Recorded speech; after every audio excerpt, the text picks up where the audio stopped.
we'll guide you through how to record audio in DaVinci Resolve. If you find this helpful, consider subscribing and liking the video. First, open DaVinci Resolve on your computer and navigate to the Fairlight page by clicking the musical note icon at the bottom of the screen. Once you're in the Fairlight page, you'll see your timeline with all the audio tracks.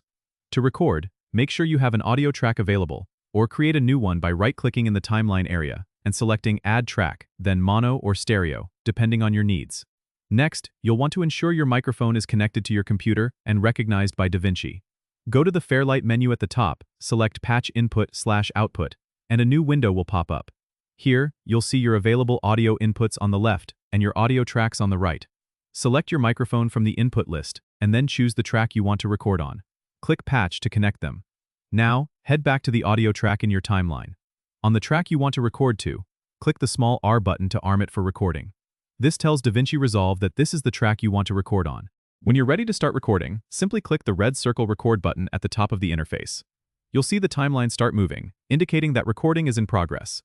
Speak into your microphone, and you'll see the waveform appear on the track. Once you're done recording, click the stop button to end the recording session. You can now play back your recording to ensure everything sounds good. If you need to adjust the audio levels, you can use the mixer panel on the right to tweak the gain. Don't forget to save your project regularly to avoid losing your work. That's it for recording audio in DaVinci Resolve. Don't forget to subscribe and comment if this helped you out.